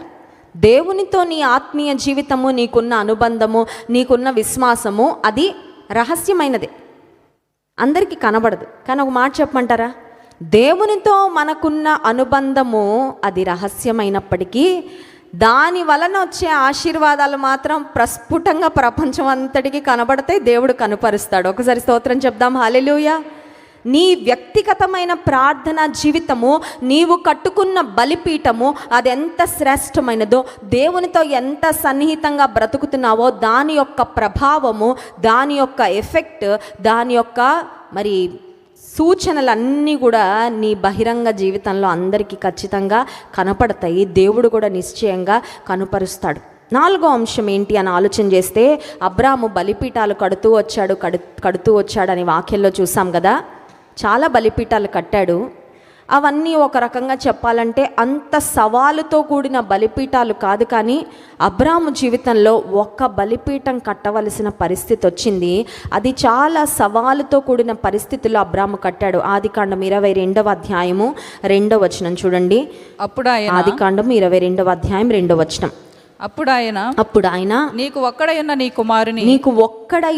కుమారుని అనగా నీవు ప్రేమించు ఇస్సాకును తీసుకొని మోరియా దేశమునకు వెళ్ళి అక్కడ నేను నీతో చెప్పబో పర్వతములలో దాని మీద దహన బలిగా అతను అర్పించుమని చెప్పెను. This was a command. ఇది దేవుడిచ్చిన ఆజ్ఞ అండి. ఎంత కఠినమైన మాట దేవుడు చెప్తాడని అబ్రాము కలలో కూడా ఊహించి ఉండడు. నీకొక్కడయున్న కుమారుడు. దేవుడు మరి ఎన్నో ప్రార్థనల ఫలితంగా, ఎంతో ఎదురుచూపు యొక్క ఫలితంగా అబ్రహాము సారాలు ఎదురు చూసిన తర్వాత వచ్చిన వాగ్దాన పుత్రుని ఇప్పుడు దేవుడు అంటున్నాడు, నువ్వు ఇప్పుడు బలిపీఠం కట్టాలయ్యా. But this is not like the other altars. ముందు కట్టిన బలిపీఠాలు లాంటివి కాదు. ముందు కట్టిన బలిపీఠాలు ప్రయాణం చేస్తూ కట్టాడు, వాగ్దానం ఇవ్వగానే కట్టాడు, దేవునికి కృతజ్ఞతగా కట్టాడు, దేవుడు మేలు చేసినప్పుడు కట్టాడు, దేవుడు తనకిచ్చిన క్షేమాన్ని బట్టి కట్టాడు. కానీ ఈ బలిపీఠము త్యాగంతో కట్టవలసిన బలిపీఠము, అబ్రహాము యొక్క సమర్పణను పరీక్షించే బలిపీఠము, అబ్రహాముకు దేవుని పట్ల ఎంత విధేయత ఉందో అది కనుపరచవలసిన బలిపీఠము. ఇప్పుడు ఈ బలిపీఠం కట్టమని దేవుడు చెప్పగానే అబ్రహాం ఏం చేశాడంటే తన కుమారుని తీసుకొని బయలుదేరిన తర్వాత చూడండి ఆ మాటలు, 9వ వచనం. అలాగూ వారిద్దరు కూడి వెళ్ళి దేవుడు అతనితో చెప్పిన చోటికి వచ్చినప్పుడు అబ్రహాము అక్కడ బలిపీఠమును కట్టి కట్టెలు చక్కగా పేర్చి. ఒకసారి అక్కడ ఆగదామండి. ఇప్పటిదాకా ఎన్ని బలిపీఠాలు కట్టానయ్యా దేవా, అన్ని మర్చిపోయావా? ఇంత కష్టమైన పరిస్థితుల్లో నా కుమారుణ్ణి బలివ్వడానికి ఇప్పుడు బలిపీఠం కట్టమంటావా? నీకు అసలు మనసుందా? నీకు అసలు నా మీద ప్రేమ? నా గుండె ఎలాగా పగిలిపోద్దో దేవా నీకు తెలీదా? You can imagine Abram's condition. మానసికంగా ఎంత నలిగిపోయి ఉంటాడో ఒక్కసారి ఆలోచించాను. విశ్వాస వీరుడు అయిపోయాడండి. మనం అదే చూస్తాం, విశ్వాస వీరుడు. అన్ని విషయాల్లో దేవుడు అబ్రహామును ఆశీర్వదించాడు. కానీ అబ్రహాము చాలా పెద్ద పరీక్షలు పాస్ అయిన వాళ్ళే దేవుని దృష్టిలో ఉన్నతమైన స్థానానికి వెళ్తారు. స్తోత్రం కలుగునుగాక. నీకు చిన్న పరీక్షలు నువ్వు తట్టుకోలే ఫెయిల్ అయిపోతున్నావు కదండి. చిన్న పరీక్ష విశ్వాసానికి వచ్చే చిన్న పరీక్షలో నేను నిలబడలేకపోతున్నావు. చిన్న పరీక్షలను దేవానికి నేనంటే ప్రేమ ఉందా? నువ్వు నన్ను విడిచిపెట్టేసావా? బలిపీఠం కట్టడానికి డిడ్ అబ్రహాం టేక్ టైం? దేవా నాకు కొంచెం టైం కావాలన్నాడా? విననట్టు నటించాడా? Like father like son. దేవుని మాట విధేయత చూపించడానికి అబ్రాముకు ఎంత సంసిద్ధత ఉందో, తండ్రి మాటకు విధేయత చూపించడానికి ఇస్సాకు కూడా అంతే సంసిద్ధత ఉంది. ఒకసారి స్తోత్రం చెప్దామండి, hallelujah. No resistance on his son's side. కొడుకు నుండి ఎలాంటి ఒత్తిడి రాట్లా, కొడుకు నుండి ఎలాంటి ప్రతిఘటన రాట్లా. మా నాన్న చెప్పాడంటే మా నాన్నకి దేవుడు చెప్తేనే చేస్తాడు. మా నాన్న ఏదన్నా దేవుని మాటకి విధేయతగా చేశాడంటే అది నా మంచి కొరకే. ఉందండి అలాంటి విధేయత? ఈ తరంలో అయితే అసలు ఉండట్లా. అమ్మో నాన్న పిలిస్తే ఎందుకు అంటున్నారు. ఎందుకు చెప్తే అప్పుడు వస్తారంట దగ్గరికి కదండి. పిల్లలకి ఏదన్నా చేయించాలంటే పని వాళ్ళ ముందు కన్విన్స్ చేయాలి. ఇది చేస్తే నీకు ఇలా అవుతుంది అందుకని చేయమంటున్నానని. కానీ మా చిన్నప్పుడు అలా లేదండి. చేయంటే చేసేవాళ్ళం అంతే, కూర్చోమంటే కూర్చునేవాళ్ళం. వెళ్ళమంటే వెళ్ళిపోయే వాళ్ళం అంతే. కానీ ఈ రోజుల్లో పిల్లలు, ఈ రోజుల్లో తరం ఎలా ఉన్నారంటే they need to be convince to do something. అబ్రాహాము జీవితంలో ఒక బలిపీఠం కట్టాల్సి వస్తే చాలా అద్భుతమైన మాట ఇక్కడ చూడండి 9వ వచనంలో, అక్కడ బలిపీఠము కట్టి కట్టెలు చక్కగా పేర్చి. నా మనసే బాగాలేదయ్యా, పెట్రా ఏదోలాగా పడే కట్లు పడే, నిన్ను చంపడానికి మళ్ళీ చక్కగా పేర్చాలా? ఒక్కసారి ఆలోచించండి. It was a heartbreaking moment for both the father and the son. ఇంక నా కొడుకు చనిపోతున్నాడు, ఇంక నా కొడుకు నేను ఎప్పటికీ చూడను. అతని మనసులో ఎంత మానసిక సంఘర్షణ ఉండాలి. దేవుడు బలిపీఠం కట్టమన్నాడు, కట్టి కట్టెలు ఎలా పేరుస్తున్నాడంట. What a stable mind. ఎంత స్థిమితంగా ప్రవర్తిస్తున్నాడు చూడండి. కొన్నిసార్లు మన మనసే మనల్ని స్థిమితంగా ఉండనివ్వదు. ఎవరో అక్కర్లేదండి, మనకొచ్చే సమస్యలలో మన మనసు ఏమైపోద్దంటే నిన్న రాత్రి ఉరుములు మెరుపులు గాలి కొట్టినట్టు ఉంటుంది మైండ్లో. You do not have a stable mind. You cannot think with a sound mind. బ్యాలెన్స్డ్గా ఆలోచించలేము. కొన్నిసార్లు ఆలోచనలు, పిచ్చి పిచ్చి ఆలోచనలు మనసులో మెదలాడుతూ ఉంటాయి. అబ్రహాము ఎంత స్థిమితంగా, ఎంత ధైర్యంగా, ఎంత నిగ్రహంతో కట్టెలు చక్కగా పేర్చాడంట. బలిపీఠమును కట్టిన తర్వాత నేను ఒక మాట అనుకుంటాను, here Abraham chose faith over feelings. Feelings చాలా వస్తాయి, ఎందుకంటే తండ్రికి కొడుకు మీద ప్రాణం, ఎదురు చూపు తర్వాత పుట్టిన కుమారుడు, వాగ్దాన పుత్రుడు. ఇప్పుడు ప్రపంచం ఏమనుకుంటుంది, మీ దేవుడు వాగ్దానం చేసి ఇంత లేటుగా ఇచ్చి మళ్ళీ తీసేసుకుంటాడా? మనమైతే దేవుడికే ఎదురు సలహాలు ఇచ్చేస్తూ ఉంటాం. దేవా మా పక్కింటి వాళ్ళకి ఏం చెప్పాలయ్యా? ఇప్పుడు వాళ్ళు అన్యులు ఏమనుకుంటారయ్యా కదా. దేవుని కన్నా మనం చాలాసార్లు మన బ్రిలియంట్ అన్నట్టు మనం ఆలోచిస్తూ ఉంటాం కొన్నిసార్లు. అబ్రాము తన భావోద్వేగాల కన్నా ఎక్కువ విలువ దేనికి ఇచ్చాడంటే, ఈ రోజుల్లో I think we're driven more by feelings than by faith.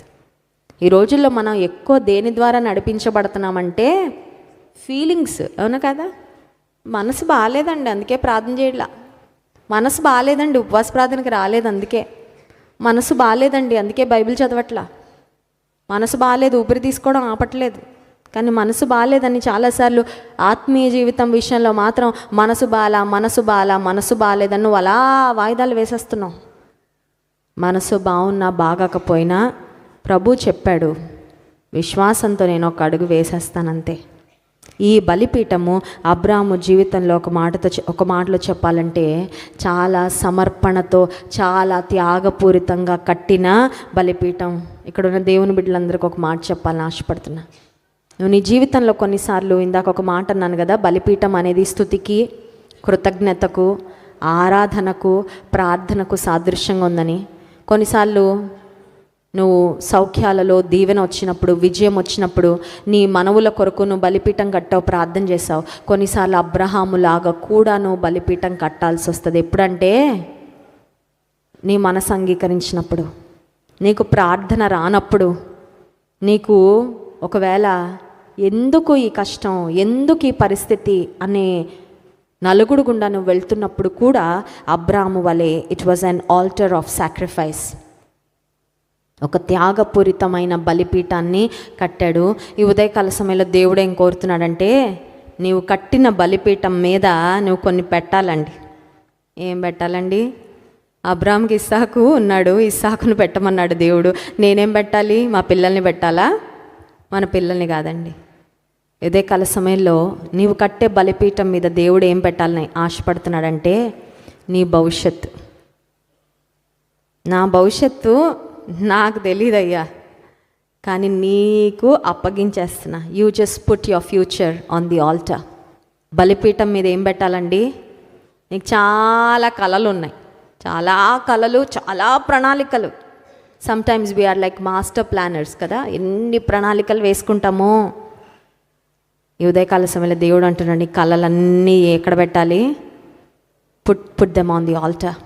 ఒకవేళ దేవుడు అంటున్నాడేమో, నీకున్న భయాలన్నీ ఆ బలిపీఠం మీద, నీకున్నదంతా పెట్టేయి ఆ బలిపీఠం. ఏమీ లేదయ్యా ఇంతే, అది కూడా పెట్టేయి బలిపీఠం మీద. Just commit. Totally commit. ఇప్పుడు అబ్రాము తన కుమారుడైన ఇస్సాకును బలిపీఠం మీద పెట్టినప్పుడు ఏం పెట్టాడండి? ఫ్యూచర్ పెట్టాడా లేదా? అబ్రాహం ఫ్యూచర్ ఎవరు? తల్లిదండ్రుల ఫ్యూచర్ ఎవరండి? పిల్లలే. మన భవిష్యత్తు ఎవరంటే మన తర్వాత తరాలే కదా. అని అబ్రాహం ఏం చేశాడు? పెట్టేశాడు. ఇస్సాకులో ఏమున్నాయంటే అబ్రాహము కళలన్నీ ఉన్నాయా లేవా? అవన్నీ ఎక్కడ పెట్టాడు? పెట్టేశాడు. ఇప్పుడు కుమారుని అర్పిస్తూ ఉన్నప్పుడు అబ్రాహం మనసులో భయాలు లేవా? అభద్రతా భావం లేదా? అబ్రాహముకున్న ఆస్తిలో అత్యంత విలువైన ఆస్తి ఎవరంటే కొడుకే, మిగతా అన్ని తర్వాత. అందుకే అన్నాడు కదా, నువ్వు నన్ను ఎంత ఆశీర్వదిస్తే ఏంటి, నా పెద్ద దాసుడే కదా, నా ఆస్తికి వారసుడయ్యేది, నాకు పిల్లలు లేరని అబ్రాహం దేవుని సన్నిధిలో అడిగిన పరిస్థితి కూడా ఉంది. ఇప్పుడు అబ్రాహము తన ఆస్తి అంతా పెట్టేసినట్లే ఆల్టర్ మీద. కానీ అబ్రాహం అప్పుడు కూడా బలిపీఠం కట్టాడు, దేవుని పట్ల తన ప్రేమను రుజువుపరిచాడు. ఒకసారి స్తోత్రం చెప్దామండి. హల్లెలూయా. సిలువను చూసినప్పుడు యేసయ్య ప్రేమ యొక్క రుజువు మనకు కనబడుతుంది. There is a proof. ఈ రోజుల్లో మనకు అన్నిటికీ ఏం కావాలండి? ప్రూఫ్ కావాలి కదా, నమ్మడానికి ఏదైనా ఒక ఆధారము. ఇక్కడ అబ్రాహాము ప్రూఫ్ చేశాడు. ఏం ప్రూఫ్ చేశాడు? దేవా నాకు నువ్వంటే చాలా ప్రేమ. ఇంకోటి ఏం ప్రూవ్ చేశాడు తెలుసా? నా కొడుకు కంటే నాకు నువ్వు ఎక్కువ అని ప్రూవ్ చేశాడు. ఒకసారి స్తోత్రం చెప్దాం. హల్లెలూయా.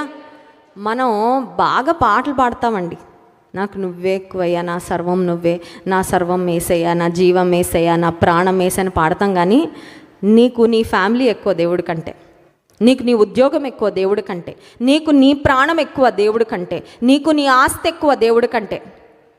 కానీ ఒకవేళ దేవుడు నిన్ను పరీక్షించి ఏది ఎక్కువ చూపించు అంటే అబ్రామ్ లాగా చూపించాలండి. అబ్రామ్ చూపించాడా లేదా?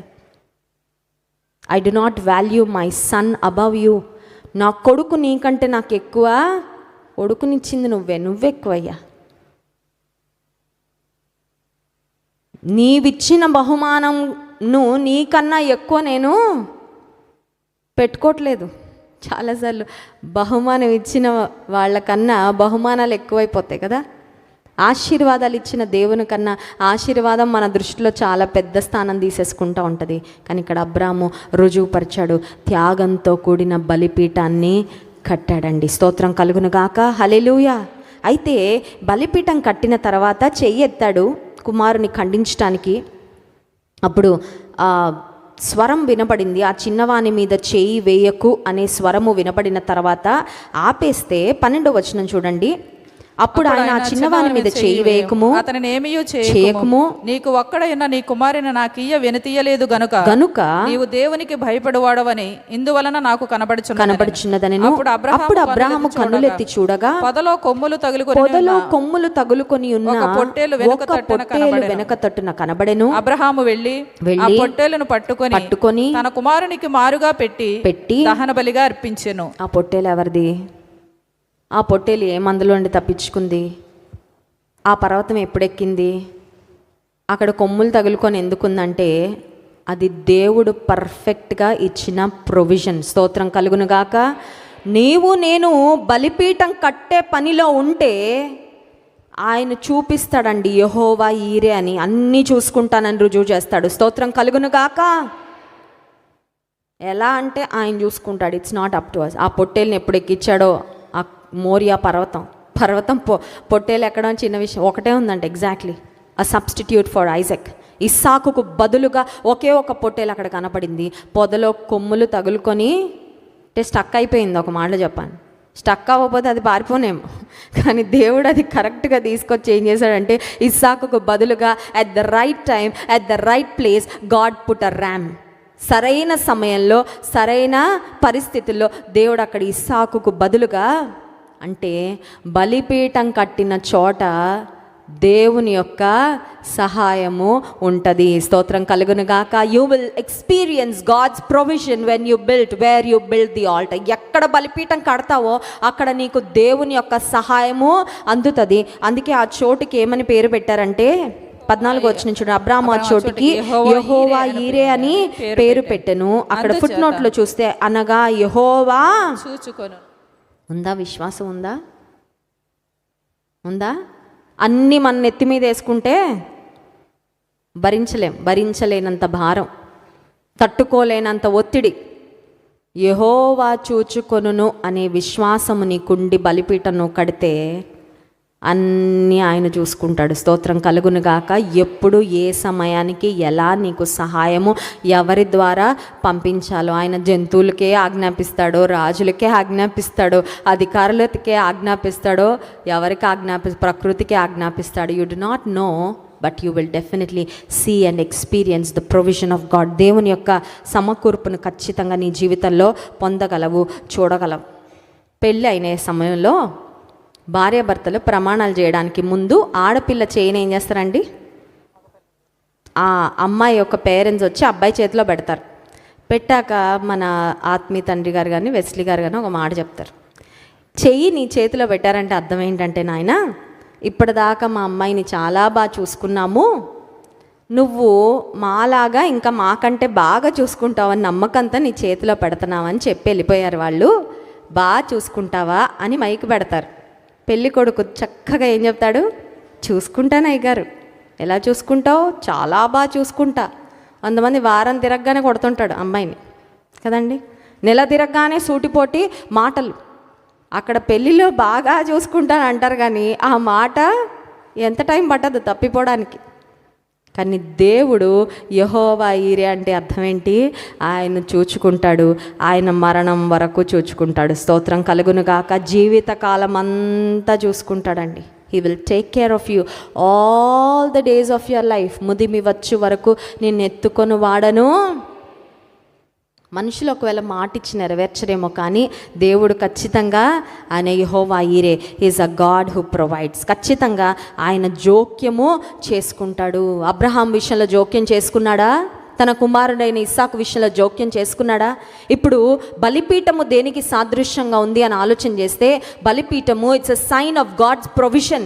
దేవుడిచ్చే సమకూర్పు దేవుని యొక్క సహాయానికి సాదృశ్యంగా ఉంటే, బలిపీఠం ఇంకో విషయానికి కూడా సాదృశ్యంగా ఉంది. దేవుని మాట, ఆయన స్వరము వినే స్థలము.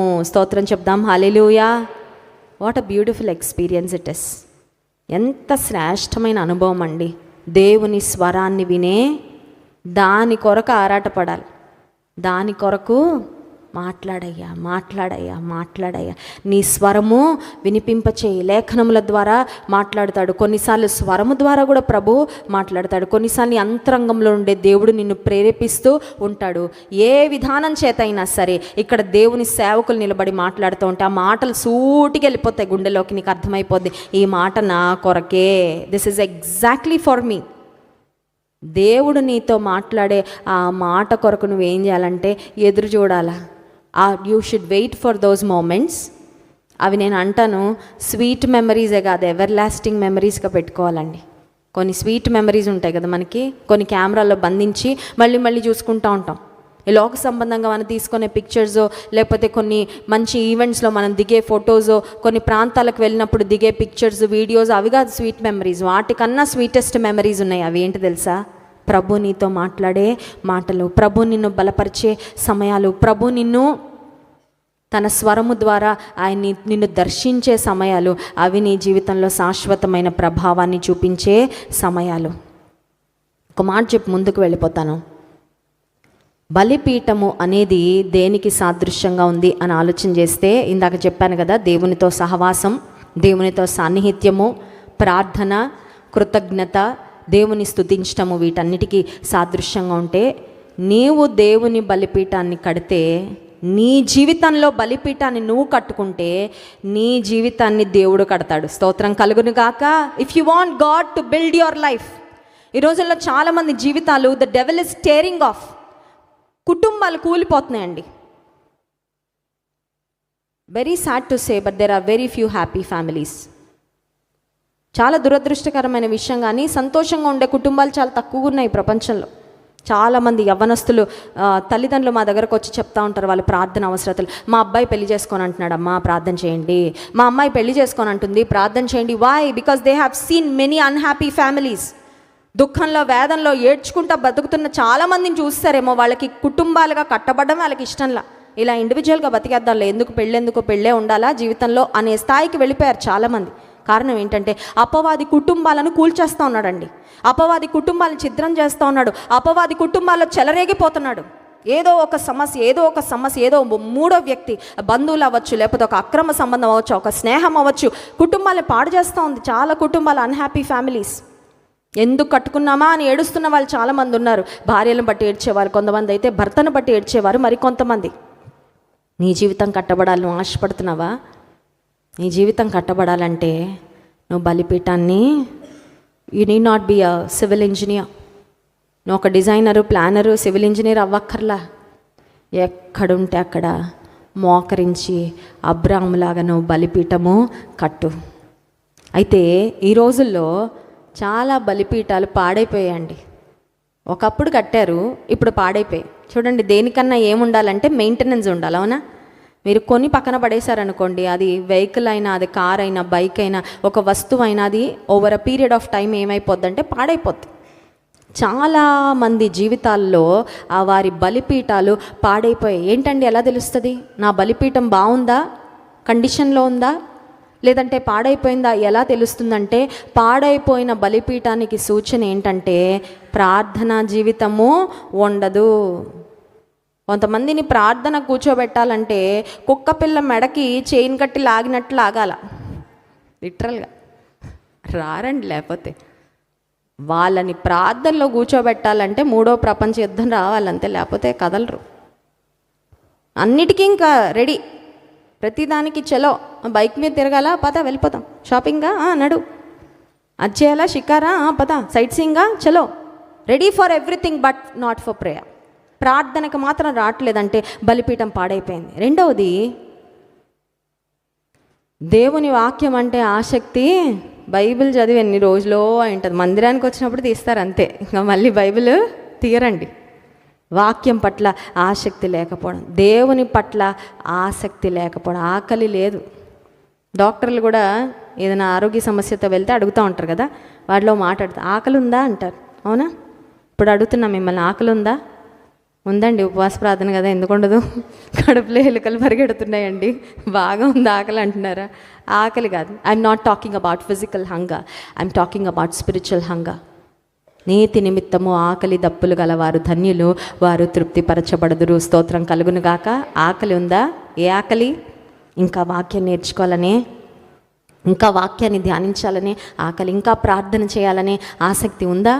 సువార్త ఎవరికైనా ప్రకటించాలి, ఈరోజు ఎవరికైనా దేవుని మాటలు చెప్పాలి, ఉందా? ఆకలి ఉందా? నిన్న తెలాని ప్రాంతం నుండి ఒక కుటుంబం వచ్చారండి. వాళ్ళు చాలా ఇబ్బందుల్లో వచ్చారు. వారి కుమారునికి 2 కిడ్నీలు పాడైపోయాయంట, డయాలసిస్ మీద ఉన్నారు, రోజుకి 2 సార్లు డయాలసిస్. అన్నీ చేసేసారంట, అన్ని డాక్టర్ల దగ్గర తిరిగేశారు, అన్ని వాళ్ళు చేయగలిగిన మత కార్యక్రమాలు అన్నీ చేస్తారంట. ఏసై తెలియదంట. అయితే ఈ డయాలసిస్ చేయించుకోవడానికి ఒక ఆటోలో వెళ్ళారంటండి. ఆటో డ్రైవరు ఒక డ్వాఫ్, మరుగుజ్జు ఆయన అంట, పొట్టిగా ఉంటారు కదండి డ్వాఫ్స్, మరుగుజ్జు ఆయన. ఆయన ఆటోలో తీసుకెళ్ళేటప్పుడు ఒక 2 రోజులు చెప్పలే, సైలెంట్గా ఉన్నాడంట. 3వ రోజు మాత్రం ఆయన అన్నాడంట, ఏసై బాగు చేస్తాడమ్మా, ఏసై నమ్ముకోండి, ఏసైని ఆశ్రయించండి, ఏ కుదరని రోగమైనా ఆయన బాగు చేస్తాడు, స్వస్థపరిచే దేవుడు అని 2 మాటలు చెప్పాడు. చెప్పిన తర్వాత అతనికి ఉన్న ఆసక్తి చూడండి, నిజంగా God bless him wear ever he is. ఆయన ఎక్కడున్న దేవుడు ఆయన్ని దీవించును గాక. ఆయన ఆ డయాలసిస్ పేషెంట్ని ఫ్రీగా రోజుకి ఒకసారి మందిరాన్ని తీసుకెళ్ళిపోయేవాడంటండి. నువ్వు వెళ్ళయ్యా, ఇదిగో మందిరం, ఇక్కడ ప్రార్థన చేసుకో, దేవుడు బాగు చేస్తాడంటే. కొన్ని నెలల క్రితమే డాక్టర్స్ అన్నారంటే నెక్స్ట్ రోజు పొద్దున ఆయన బ్రతకడానికి. అలాంటిది ఈ వ్యక్తి, ఈ ఆటో డ్రైవరు ఆయనే డీజిల్ పోయించుకొని తన బండిలో తన ఖర్చుతో ఒక రోగగ్రస్తుని దేవుని దగ్గరకు నడిపించాలన్న ఆశతో, ఒక రకంగా చెప్పాలంటే ఫిజికలీ ఛాలెంజ్డ్, ఆయనకంత మనలాంటి ఆరోగ్యం, మనలాంటి పరిస్థితులు లేకపోయినా దేవుని మందిరాన్ని తీసుకెళ్ళి, ఆమె చెప్తుంది, ఆ వ్యక్తి యొక్క తల్లి చెప్తుంది, ఆయన హాస్పిటల్కి తీసుకెళ్ళినప్పుడు మా దగ్గర డబ్బులు తీసుకుంటాడు కానీ మందిరానికి ఎన్నోసార్లు తీసుకెళ్ళాడు, ఒక్కసారి కూడా రూపాయి తీసుకోలేదండి. ఆయన ఏమన్నా లక్షాధికారా, కోటీశ్వరుడా? He only has passion and fire for God.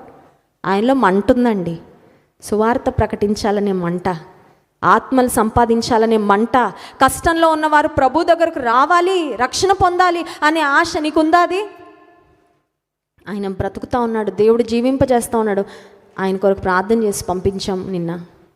నిజంగా ఆ సాక్ష్యాన్ని విన్నప్పుడు నిజంగా నేను ప్రభుని చాలా స్తుతించానండి. నీ బలిపీఠం ఎలా ఉంది? పాడైపోయిందా? శిథిలావస్థలో ఉందా? మంట ఉందా? ఆశ ఉందా? బలిపీఠం పాడైపోవడానికి ఇంకొక సూచన ఏంటంటే పరిశుద్ధంగా జీవించాలనే తాపత్రయము. చేతులు కడిగేసుకుంటారు బాగానే, శానిటైజర్ పెట్టేసుకుంటారు బాగానే, రోజు చక్కగా స్నానం చేసేసి మంచి బట్టలు కట్టుకుంటారు, కానీ హృదయం నిండా పాపపు మురికే, హృదయం నిండా అపవిత్రతే, హృదయం నిండా భయంకరమైన ఆలోచనలే, అసూయ, ద్వేషం, అపవిత్రమైన తలంపులు, ఒక ఎదుటి వ్యక్తిని పవిత్రంగా చూడలేని కన్నులు, భయంకరమైన పరిస్థితులు. అంటే అర్థం ఏంటంటే నీ ఆల్టర్ పాడైపోయింది, నీ బలిపీఠం పాడైపోయింది. Your altar is broken. ఈ ఉపవాస ప్రార్థనలో పాడైపోయిన నీ బలిపీఠాన్ని తిరిగి నువ్వు బాగు చేసుకోవాలి. స్తోత్రం కలుగును గాక. ఎవరి బలిపీఠాన్ని వాళ్ళే బాగు చేసుకోవాలండి. వాక్యాన్ని విని ఎవరి బలిపీఠాన్ని వాళ్ళే బాగు చేసుకోవాలి. మొదటి రాజుల గ్రంథం 18వ అధ్యాయం 30వ వచనంలో ఏలియా దైవజనుడు పాడైన బలిపీఠాన్ని బాగు చేశారు చూడండి. అప్పుడు ఏలియా నా దగ్గరకు రండని జనులందరితో చెప్పగా జనులందరూ అతని దగ్గరకు వచ్చి అతడు క్రింద పడద్రోయబడి ఉన్న యెహోవా బలిపీఠమును బాగు చేసి చాలండి. What did Elijah do? దేవుని కొరకు రోషం కలిగిన దైవజనుడు ఏం చేశాడు? పాడైపోతే పాడైపోని అన్నాడా? ఈ రోజుల్లో మనం అలాగే ఉన్నాం. ఆత్మీయ జీవితం పాడైపోయిందండి, పాడైపోని ఏం చేస్తాం? పాడైన దాన్ని ఏం చేయాలండి? మామిడికాయలు కుళ్ళిపోతాయి, మళ్ళీ వాటిని ఏమైనా చేయగలమా? డస్ట్బిన్కే తప్ప దేనికి పనికిరావు. కానీ నీ జీవితం పాడైపోయింది, దేవుడి దగ్గరకు వస్తే బాగు చేస్తాడు, నూతన పరుస్తాడు. స్తోత్రం కలుగును గాక. ఇంకా అయిపోయింది అని నువ్వు నిరాశ పడిపోయి చేతులు కడిగేసుకొని ఇంకా వేస్ట్ అనుకోవాల్సిన అవసరం లేదు. God mends broken lives. పాడైపోయిన బ్రతుకులు నూతన పరుస్తాడు, బాగు చేస్తాడు ఆయన. పాడైపోయిన బలిపీఠాన్ని ఏలియా ఏం చేశాడంటే దాన్ని బాగు చేశాడు. బాగు చేసిన బలిపీఠం మీదకి ఆకాశం నుండి అగ్ని దిగి వచ్చింది. స్తోత్రం కలుగును గాక. నీ బలిపీఠము, నీ ఆత్మీయ జీవితం ఎలా ఉండాలని దేవుడు కోరుకుంటున్నాడంటే ఆయన కొరకు మండే జీవితంగా దేవుడు ఉండాలని కోరుకుంటున్నాడు. పాడైపోయిన బలిపీఠం మీద చేమలు, ఈగలు, మిడతలు తప్ప ఇంకేం ఉండవండి. ఒక శిథిలమైపోయిన పరిస్థితిలో ఉన్న బలిపీఠాన్ని దైవజనుడు బాగు చేసిన తర్వాత దైవజనుడు ప్రార్థన చేయగానే ఆకాశం నుండి అగ్ని దిగి వచ్చి దేవుడు మహిమ పొందినట్లుగా అక్కడున్న మరి బయలుదేవతను ఆరాధించే ఆ ప్రవక్తలు వారందరి ఎదుట దేవుడు తన మహిమను కనపరుచుకున్నాడు. ఎప్పుడు అంటే బలిపీఠము బాగు చేయబడినప్పుడు. ఈ ఉదయకాల సమయంలో నీ బలిపీఠం బాగు చేయబడాలంటే ఇమ్మీడియట్లీ చేయాల్సింది ఒకటే, ఎమర్జెన్సీ. ఏంటో ఎమర్జెన్సీ తెలుసా? మోకాళ్ళ మీద పడడం. స్తోత్రం కలుగును గాక. ఏదో భోజనం చేసే ముందు చేసే ప్రార్థన, ఇంటిలోండి బయటికి వెళ్ళే ముందు కాపుదల కొరకు చేసే ప్రార్థన, పరీక్షలు రాసే ముందు రిజల్ట్ కొరకు, విజయం కొరకు, పాస్ అవ్వడం కొరకు చేసే అవి కాదు. అవన్నీ మామూలు ప్రార్థనలు. Get real with God. దేవునితో ఒక వాస్తవికంగా ప్రభుతో నువ్వు మాట్లాడు. నువ్వు గుండె విప్పి ప్రభుతో మాట్లాడు. ఎంతకాలమైంది? నువ్వు నిజంగా దేవునితో సన్నిహితంగా సమయం గడిపి ఎంతకాలమైంది? నీ చుట్టూ ఉన్న నాయిసెస్ అన్నీ ప్రక్కన పెట్టి దేవునితో సహవాసం చేసి ఎంత సమయం అయింది? కొంతమంది ప్రార్థన చేస్తారు కానీ అటు ఇటు అన్ని డిస్ట్రాక్షన్స్ అండి, అన్ని డిస్ట్రాక్షన్సే. పూర్తిగా ప్రార్థనలో ఏకీభవించలేరు, మనసు పెట్టలేరు. కానీ నీ బలిపీఠం కట్టబడాలంటే నువ్వు దేవునితో సమయం గడపాలి, నువ్వు ప్రార్థన చేయాలి, దేవుని వాక్యాన్ని నువ్వు ధ్యానించాలి, నువ్వు మళ్ళీ ఆరాధన మొదలు పెట్టాలి. ఏం మొదలు పెట్టాలి? చేస్తున్నామండి ప్రతి ఆదివారం క్రైస్ట్ వర్షిప్ సెంటర్లో మ్యూజిక్ టీం అద్భుతంగా వాయిద్యాలు వాయిస్తుంటే మేము ఆరాధన చేస్తున్నామండి. అదొకటే కాదండి, worship should become a part of your life. నీ అనుదిన జీవితంలో భాగము అయిపోవాలి ప్రభువును ఆరాధించే అనుభవం. ఇదొక్క మాట చదువుకొని ముగించుకుందాం, సమయం అయిపోతుంది. లేవీకాండము 6వ అధ్యాయము 13వ వచనం చూడండి. లేవీకాండము 6వ అధ్యాయం 13వ వచనం. బలిపీఠము మీద అగ్ని నిత్యము మండుచుండవలెను, అగ్ని నిత్యము మండుచుండవలెను, అది ఆరిపోకూడదు. దేవుడిచ్చిన ఆజ్ఞ. బలిపీఠం మీద ఏముండాలంట? ఒకప్పుడు మండిందండి నా బలిపీఠం. దేవుడు అంటున్నాడు నిత్యము అగ్ని మండుచుండ. As long as we live, బ్రతికినంత కాలం, ఊపిరి తీసుకున్నంత కాలము ప్రభుతో సహవాసం మానడానికి వీలు. కొత్త స్నేహితులు రాని ప్రభుతో సహవాసం మానద్దు. కొత్త ఉన్నతమైన హోదా రాని, ప్రభుత్వ సహవాసం మానద్దు. కొత్త ఆశీర్వాదాలు రాని, ప్రభుత్వ సహవాసం మానద్దు. కొత్త రోగాలు రాని, ప్రభుత్వ సహవాసం మానద్దు. కొత్త సమస్యలు రాని, ప్రభుత్వ సహవాసము మానద్దు. ఏది ఏమైనా బ్రతికున్నంత కాలం బలిపీఠం మీద అగ్ని మండుచుండ వలెను. ఈ ఉదయకాల సమయంలో దేవుడు అదే కోరుకుంటున్నాడు. కళ్ళు మూసుకోండి, ప్రార్థన చేసుకుందాం. అబ్రాము జీవితంలోని బలిపీఠాలను దేవుడు మనకు జ్ఞాపకం చేశారు. ప్రభా, నా బలిపీఠము పాడైపోయిందయ్యా, నా బలిపీఠం శిథిలం అయిపోయింది ప్రభా. ఆ బలిపీఠం బాగు చేయబడాలని నేను కోరుకుంటున్నాను. అవకాశం ఉన్న వారు మోకరిద్దాం.